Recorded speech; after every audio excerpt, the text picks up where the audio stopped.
ലോകത്തിലെ ഏറ്റവും ഉയരം കൂടിയ 7-സ്റ്റാർ ഹോട്ടലുകളിൽ ഒന്ന്, അല്ലെങ്കിൽ ആഡംബരത്തിന്റെ അവസാന വാക്ക്, the one and only Burj Al Arab. യുഎഇയിൽ വന്ന് സ്ഥിരതാമസമാക്കിയിട്ട് 14 വർഷം കഴിഞ്ഞെങ്കിലും ഈ ബുർജ് അൽ അറബിന്റെ ഫ്രണ്ടിൽ വന്ന് ഫോട്ടോ എടുക്കാനല്ലാണ്ട് ഇതിനുള്ളിലേക്ക് ഞാൻ കടന്നിട്ടില്ല. കരയിൽ നിന്ന് 280 മീറ്റർ അകലെയുള്ള ഒരു കൃത്രിമ ദ്വീപിലാണ് ഈ ബുർജ് അൽ അറബ് സ്ഥിതി ചെയ്യുന്നത്. ഈ ദ്വീപിലേക്ക് ആക്സസ് ചെയ്യാൻ ഒരു പാലമാണ് അവർ നിർമ്മിച്ചേക്കുന്നത്. ഒരു പായ്ക്കപ്പലിനോട് സാമ്യമുള്ള രീതിയിലാണ് ഇതിന്റെ സ്ട്രക്ചർ. ഈ ജുമേറ ബീച്ചും ഈ ബുർജ് അൽ അറബ് നിന്നിരുന്ന സ്ഥലം പണ്ട് ചിക്കാഗോ ബീച്ച് എന്നാണ് അറിയപ്പെട്ടിരുന്നത്. ഇതിന്റെ ഒരു സ്ട്രക്ചർ തന്നെയാണ് നമ്മളെ എല്ലാ ആൾക്കാരെയും ആകർഷിക്കുന്നത്, അല്ലേ? ദൂരെ നിന്ന് നോക്കുമ്പോൾ ഒരു പായ്ക്കപ്പൽ പോകുന്ന പോലെ തോന്നും. ലോകത്തിലെ ഏറ്റവും വലിയ ആഡംബര ഹോട്ടലുകളിൽ ഒന്നാണ് ഈ ബുർജ് അൽ അറബ്. നിങ്ങൾ കേട്ടിട്ടുണ്ടാവും.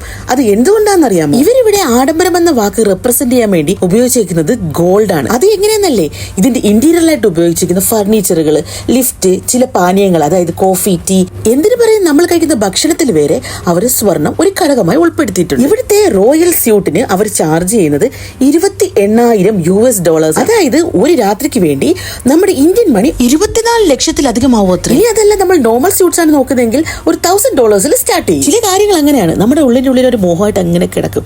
അതിങ്ങനെ കൊണ്ടു നടന്ന് ലാസ്റ്റ് നമ്മളതിങ്ങനെ അപ്പൊ കിട്ടുന്നൊരു സന്തോഷമില്ലേ, അതാണ് സന്തോഷം. എല്ലാം നമ്മളെ കൈവെളിയിൽ കൊണ്ടുവച്ചെന്നാലേ അതിന് അത്രത്തോളം പ്രിയപ്പെട്ടതാവില്ല. അതായത് എല്ലാത്തിനും അതിൻ്റെതായ ഒരു സമയമുണ്ട്, അതിനു വേണ്ടി വെയിറ്റ് ചെയ്യുക.